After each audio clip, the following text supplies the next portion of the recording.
Hi friends, welcome to my channel. ఇది వచ్చేసి small mini vlog. నేను లంచ్లోకి ఏమేమి చేస్తానో మీతో షేర్ చేసుకుంటున్నాను. ఇప్పుడు లంచ్లోకి వచ్చేసి గోంగూర పప్పు చేస్తున్నాను. గోంగూర పప్పు అంటే నాకైతే ఒక ఎమోషన్ అయిపోయింది. ఎందుకంటే ఇండియాలో ఉన్నప్పుడు గోంగూర మటను, గోంగూర చట్నీలు మా ఇంట్లో అన్నీ చేసేది మా అమ్మ.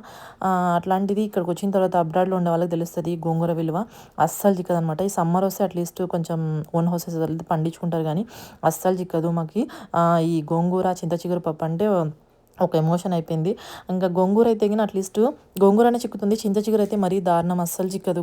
చింత చిగురు రాయలసీమలకి అయితే మంచి తెలిసే ఉంటుంది.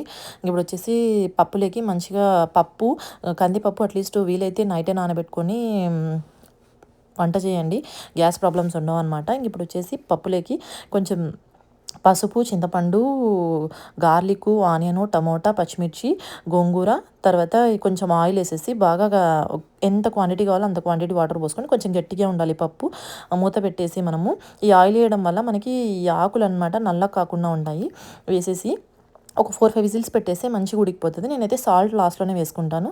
వేసుకున్న తర్వాత నేను బాగా ఇప్పుడు పోపు పెట్టేసుకున్నాను కదా, ఫస్ట్లోనే పోపు పెట్టేసుకున్నాను. బాగా మనం కాలుతున్నప్పుడు మెదుపుకుంటే మంచిగా మెదిగిపోతుంది పప్పు అయితే.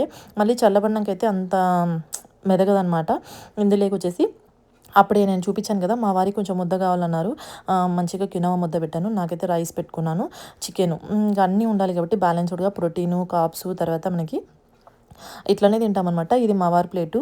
మంచిగా కుకుంబర్సు, క్యారెట్ ఇవన్నీ పెట్టుకొని తింటాము. ఇంకా కొంచెం వెజిటేబుల్స్ అయితే మిస్ అయ్యాయి. నాకు ఇప్పుడు మనకి కొంచెం కర్రీ ఎక్కువ ఉండాలి, రైస్ తక్కువ ఉండాలి, అంటే కాప్స్ తక్కువ ఉండాలి, క్వాంటిటీ మనకి కర్రీ ఎక్కువ ఉండాలన్నమాట. ఇలాగే తినండి వీలైతే మీరు కూడా. ఇప్పుడు వచ్చేసి నాకు థ్రోట్ ఇన్ఫెక్షన్ వల్ల పులుపు చాలా బాగుంది పప్పు అయితే అయినా నాకు థ్రోట్ ఇన్ఫెక్షన్ వల్ల నేను అలా తినలేకపోతున్నాను అనమాట.